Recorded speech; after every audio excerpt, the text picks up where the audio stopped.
Nice to be in Telford. Yes. How has Comic-Con been treating you so far? Very well, thank you. It shocked me a bit seeing all those Darth Vaders and people with swords, but apart from that, I'm having a great time. We have been very impressed with the cosplay. We had the cosplay masquerade happening on this stage today at 11:45. We were so thrilled to talk about quadrophenia and the iconic cult status that it has. Can you talk about, first of all, how are you cast in the film? I'll start with you, Leslie. Well, I was modelling at the time, and I was doing lots of teenage magazines and loads of commercials and things like that. And Patsy Pollock, who was the casting director, had cast me in commercials, and she thought I had the right look. What they were looking for was like a Jane Asher sort of like, I don't know. So I went along and I had to, oh goodness gracious, I had to audition, and then I had to go back, and then I had to do a screen test, and yeah, I mean, it was just really weird. I mean, I didn't really know the script. Wasn't given the whole script. I was just given the scenes that I had to do for the actual screen test. So I didn't really know much about it. But you didn't know each other yet, did you? No. What was it like to be cast for you? How did that come about? The journey to the film. I was in a mud hut in Africa, and it was Bob Hoskins' mud hut, and he had a telephone in it. And my agent somehow got hold of me and said, you know, they're casting this film about a young mod, and I've got you an audition when you come back. Well, I came back from Africa and I was really ill, I got a bug, and went for the audition, but could only lie down on the floor at the audition. And he said, just go home, the director, Frank Rodham. So I went home, and a week later I took some antibiotics and I was better. And he asked me back and I auditioned for it with him. Then I did a screen test, but not with Leslie. I did it with another actress called Wendy Morgan, I think. And I think you did it with Phil or someone. I can't remember much about it. It was just so long ago. And yeah, ended up getting the part and then standing next to these icons, The Who, and being in a film, you know? Amazing, the rest is history. When you did first get to meet, you realized you were playing opposite each other. Obviously there was a romance in the film, but was there instant chemistry between both of you? Did you have to kind of work at a friendship, or what? Oh. I tried very hard. I love that look. What about for you? Was there kind of an instant chemistry there? Well, the thing is, when you do a big film like that, you only actually do your scenes together, otherwise you don't see each other. And so it was really weird. We had a good time. Yeah, we had a good time. We were like thrown together, to be honest. I mean, going back to being cast, when I did actually get the script, the first thing I saw, there was a nude scene in it. And I went, oh my God, no, I can't do it, I can't do it. So I was literally ready for them to say, okay, we'll go somewhere else. But they didn't. They rewrote that scene, which is the famous alley scene, which is fully clothed. So I mean, that was Phil and I thrown together actually, basically on that day. Yeah. It was the first day when we did the riot scene, and then up the alley. So that was how we met. And the rest is history. I love it. Well, obviously, we were talking about this yesterday, and everyone's talking to me about the soundtrack and the songs. Is that sort of your genre of music? Or if it's not, what sort of music were you into at that time or into now? Yeah, I've always loved The Who, I have to say. Yeah, I was always a big fan of The Who, and also their films, whether they did Tommy, I loved that film. So, yeah, I always really liked The Who. I was a bit of a Kings Road girl. I used to love the Kings Road. Never got into punk, but that was me. The big 70s fashion. I loved all the fashion and all the music that went with that. Same as me, really. I loved The Who. I loved all T-Rex, The Who. So, and I had the album Quadrophenia had these wonderful pictures of a lad called Chaz who was playing Jimmy at the time. And these were a copy of the shoes that he wore. They love your shoes, hear that? They love them. So, for me it was like, amazing meeting, you know, my icons, really. I miss that sort of fashion era. The 70s, the 80s, I feel like fashion has gone in a much more casual direction. Would you agree? Yeah, I mean, quadrophenia just taught me how it was the start of young guys and girls really getting fashion. I mean, the men used to get all their suits made and they had to have so many buttons. Their vents had to be 4 inches long, which is actually all the songs and stuff like that. But it was a great time for young people. Suddenly they were sort of like really important, exciting, you know, and they looked amazing. Yeah. You had fun with fashion in the film. What about you, your wardrobe? Were you into the looks that you donned? Yeah, and I mean, even now, look, if you watch, I've got a new Fred Perry on. I've got old style jeans, old style kind of Harrington jacket. I love all that sort of fashion, really. And You paid attention to detail, a little touch of tartan on the side there? yes. Very nice. And you know, even my glasses are from the 1970s, so there you go. Vintage, darling, vintage, I love it. Now we have to talk about Sting. I am the biggest Sting fan, and obviously in the film, what was it like meeting Sting, the icon? Well, Sting was really lovely. I don't think he'd done much acting before, but he was kind of a little bit older than everybody else. We did quite a bit of, early days, we did a lot of dancing. We had to learn the dances. So we all went to rehearsal rooms, and he was really nice. And he said, "Oh, I play in a band." And I said, "Oh, do you, mate?" And he said, "You know, if you ever want to have a jam up in the room, you know, let's do it." I went, "Oh, no thanks." But Yeah, my memory of Sting was that when we were being cast, I remember being called in to go to this studio near Wembley, and that's where the production office was. And Frank Rodham, amazing director, used to get us in, and he stood us all up against the wall. And then the final person was Sting, and we were all standing up against the wall having Polaroids taken at the time. And then Sting walked in, and I just remember looking at him and going, "Wow." And that's exactly what they wanted, you know, for Ace Face, you know, that sort of look. And when we were in Brighton, I don't know whether I've dreamt this, but I remember him sitting in the hotel lobby with the biggest ghetto blaster. He had this ghetto, which was enormous, and he was playing like songs like Message in a Bottle and things like that. But yeah, but I mean, he's incredibly shy, I think. yeah, he's really just quiet, nice guy. His Rich. band members, Very the police rich. might not say that. So I think they all had rows, but no. What we got was what we found, really. He struggled riding a scooter, but apart from that, I think it was great.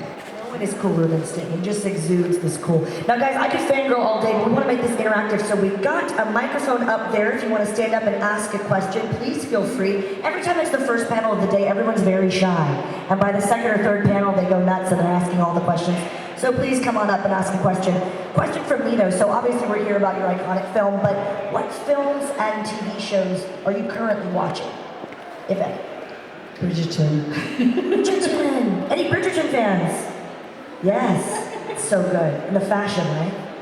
Yeah, it's the fashion, but you know, I'm an old romantic, and I sit there and I think, right, I'm just going to watch one, and 5 hours later I'm still there. That's what Netflix does for you, right? The streaming service. And also I've been watching Slow Horses as well.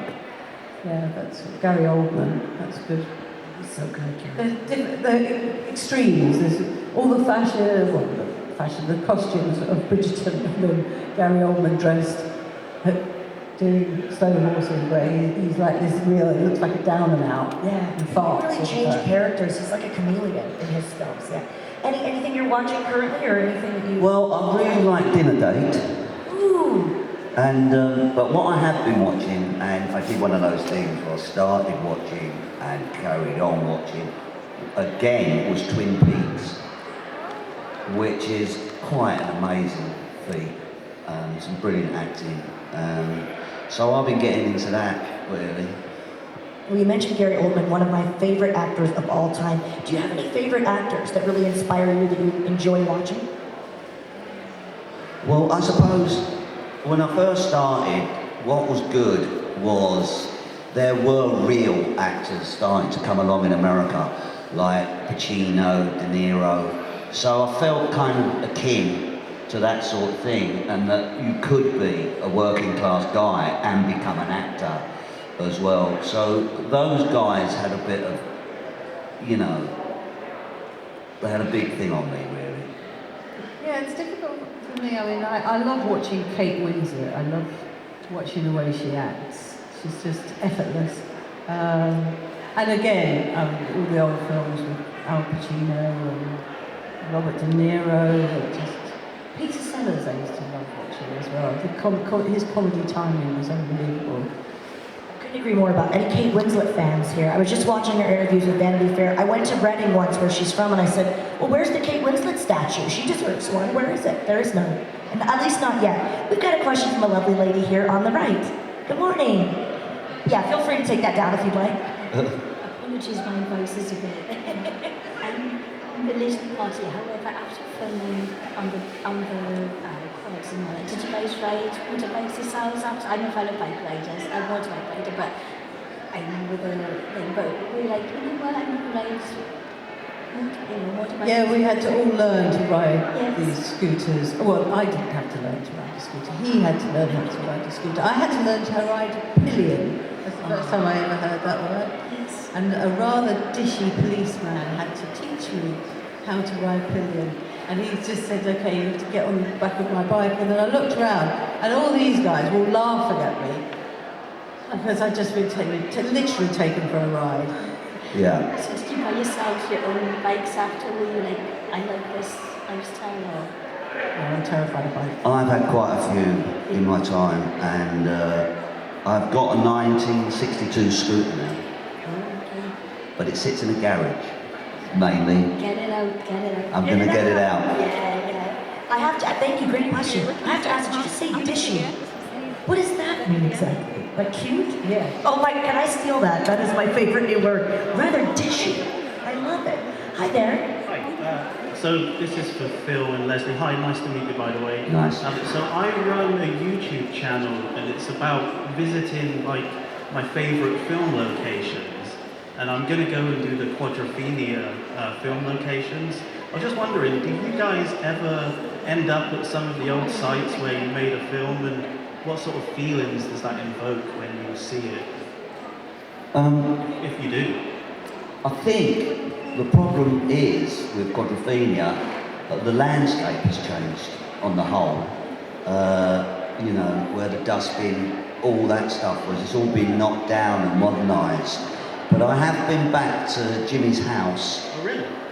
Yes, I've been there, and I think it's up for sale at the moment, and it advertises itself as, you know, as seen in quadrophenia. So, yeah, that's my story really. And would you ever go back to the alleyway? Oh, I've been back there quite a few times. Not with me, I might add. Yeah, and it's still called, it's actually called Quadrophenia Alley now, right? It's, okay, there's a mod shop next door that they stuck that up. Yeah. Plaque, right? On the wall? Yeah, right, yeah. So, There is a plaque. Leslie, how about you? Do you ever go to Yeah, I have to say when I go, you know, when you have to go to Brighton, whether it's to work or, I do get a feeling of a little tingle actually, and you know, we spent so much. We didn't have Winnebagos. We had to keep warm in shop doorways and things like that. So we sort of like knew that area quite well, sitting around waiting to film. We'd be sitting there for hours, and just the beach. You know, it was an enormous scene. That. We had loads of extras come up. And they got loads of people from scooter clubs and rockers clubs to come along. So we didn't know what to expect on that day, and I think they were amazed with how many people turned up. And you just have those memories. And yeah, I have walked down, I think it's Wells Street, and I just tried to find the alley, and there it was. But I didn't go down it, no. But it does gives me a tingle when I go to Brighton. Yeah. Yeah, thanks so much, guys. I'll see you later on. Thank you. See you on YouTube. Thank you so much. Name of the channel is Nostalgia Trips. Check it out. Nostalgia Trips. Check it out. Everyone, write that down. Nostalgia Trips. It's a great idea. Yeah. Very cool. Thanks so much. Thank you. Hi, guys. Just don't fall off Beachy Head. Careful. Hello, this is a question to Leslie. The show Cat's Eyes, brilliant. One of my best shows growing up. I just wondered, how it felt to be part of a show where it was actually, one of the first shows was sort of like girl power in it, I would say, but also femininity as well, and you guys are all amazing in it. Have you got what sort of memories have you got from it that you sort of hold down? I think they've had so much success with Charlie's Angels. It came over from America with Farrah Fawcett. Yeah. And so then the English type thing that they tried to pull together was Cat's Eyes. And Jill Gascoigne I'd worked with before on Gentle Touch. I just did one episode. And it was her that said, oh, you should get Leslie Ash, because she was, I don't know why, she just really liked me. And yeah, it was. You felt like you were doing something new. The professionals with Martin Shaw, that was a great series. So they wanted to get that sort of English feel with the three women.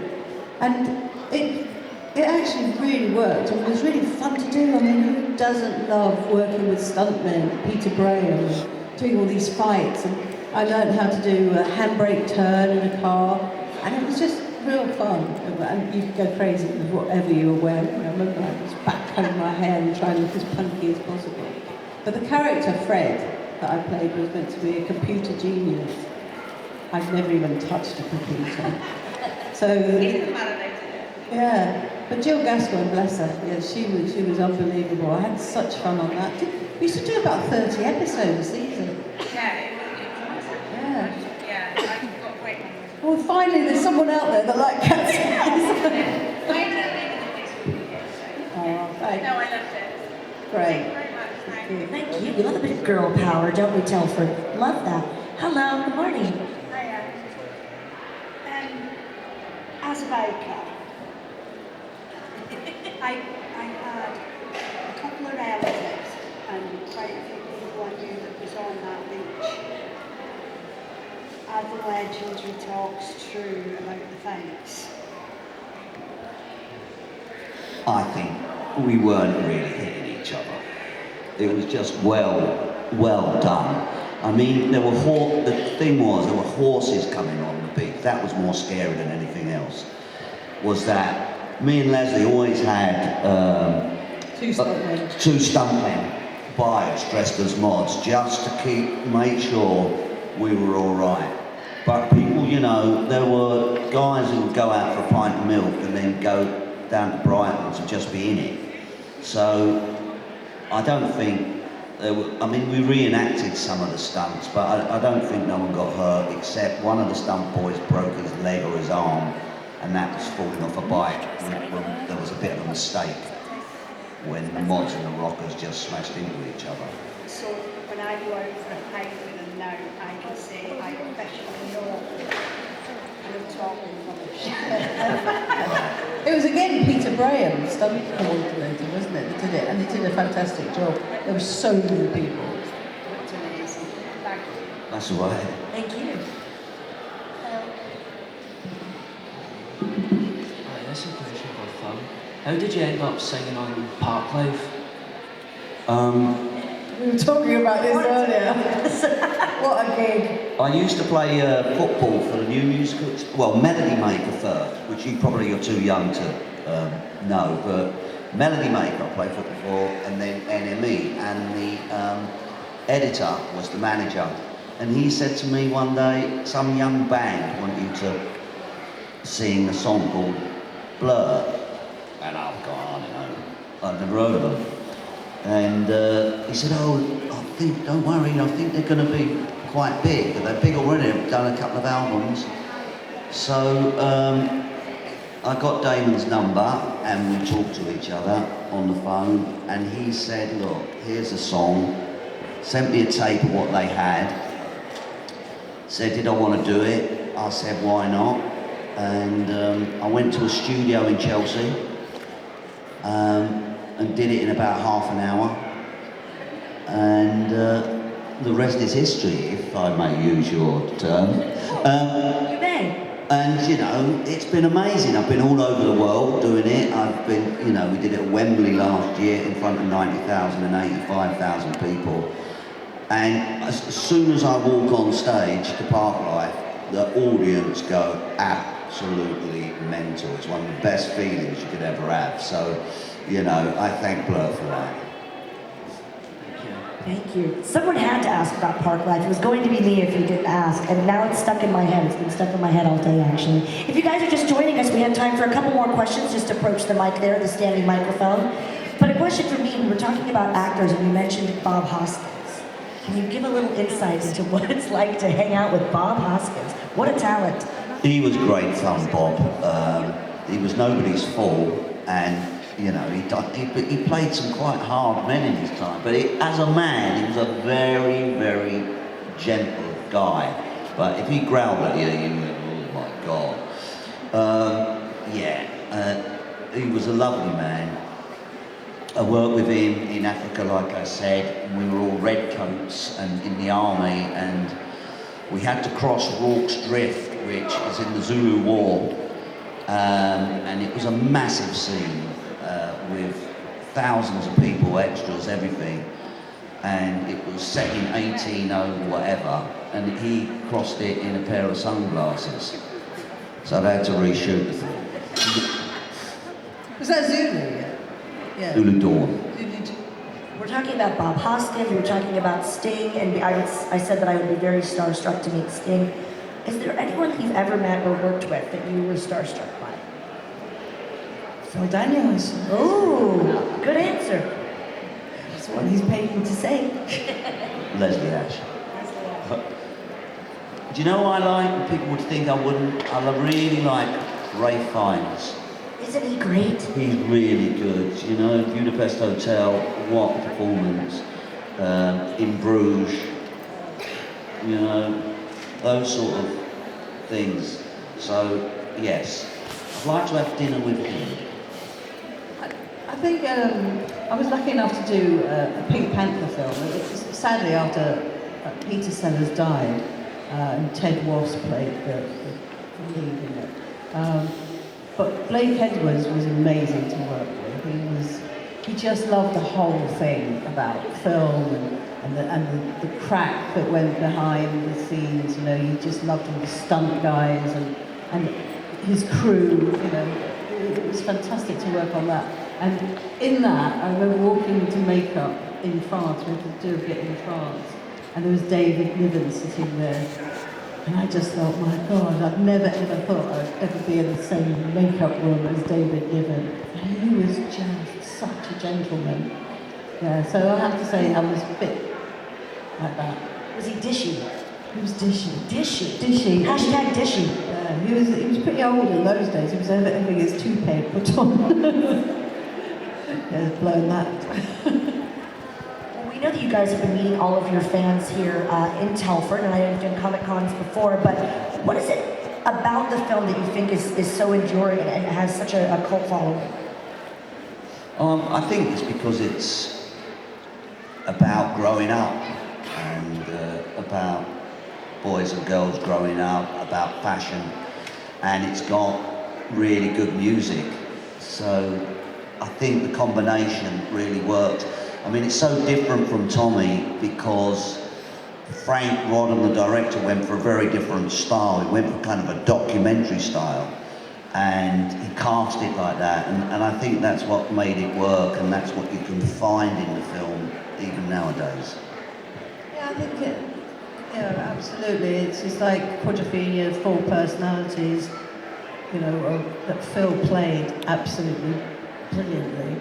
And the frustration that young people felt in those days. It's based in 1964, wasn't it? Yeah, it was 1964. Which was, you know, kids just suddenly starting to have a bit more money and stuff like that, and the frustration of the music sort of like pulled pulled them out of the depression or taught them how to love, and it's just about everything, you know, about youth, basically. Young love, we love that. Well, we have a lot of aspiring actors, aspiring directors that come to Comic-Con, and it's almost like a masterclass when you sit here and listen to the stories. Do you have any advice for young actors or people wanting to get into the entertainment industry? Don't do it. No! No, okay. Follow your dream, you know. If you want to do something in this world, you only live once, so go for it. That's what I say. But don't nick any of my jobs. It's the most amazing. It's been a fantastic ride for me. I mean, you saw in quadrophenia, I was 18, 19, one of the first jobs I ever did. And I'm still working, not as much as I used to, but I still am. And it's just been the most fantastic ride for me. And if anyone wants to get into it, I'd encourage them to do so. Because now you don't have to go to drama school. You don't have to go to RADA and all those. You don't have to do so much theatre before you can do TV or film. You know, you can just follow your dream. You know, just keep, you know, go to youth theatres and stuff like that. Get into sort of local things, local drama groups, because it's just a wonderful thing to be able to just express yourself, pretend to be someone else, and just go crazy. I think we're locked inside too much and worried about our mental health and these things, and this just allows you to just do and be what you want to be. And do you think social media is helping or harming the industry in that way? Because actors are now putting out, you know, a lot on their social media. They're showing their personal life a lot. Not every actor does. But what are your thoughts on sort of that social media and sharing your personal stories? No comment. Are you on social media? I am on social media, but I kind of use it sparingly. And I mainly do it, you know, about mod things, because that's where, you know, the base of the fans are. But I don't really share that much of my life, a little bit, but, you know, there are some people that obviously use social media that are cleverer on social media than me, that have got a career out of social media, and all good for them. Yeah, exactly. If you've got, you know, I'm not very good at it, I have to say. I am on social media, but I'm one of those sort of like, I'll take a picture of my dinner, or one of those things. I did take a picture, someone took a picture of me feeding my grandson when he was just after he was born, and I was like horrified to see it in the newspaper the next day, so I never did that again. And just things that, I'm quite a private person, to be honest. I know you'd never believe it, but I am. But there are people who use social media for their benefit, and as a, you know, good luck to them. I'm just not that good at doing it. I have to get someone else to help me post something. I'll post something of this today, obviously, but I just think I'm a little bit old. I think I am. Not very technical. It can be very tedious, social media, but what's funny is you just said, oh, picture of my dinner, it's boring. But as your fans, that's exciting for us to see, like, it is. Like, I follow a lot of drag queens, for example, and they post something boring, and I'm like, wow, she eats M&Ms too? I eat those.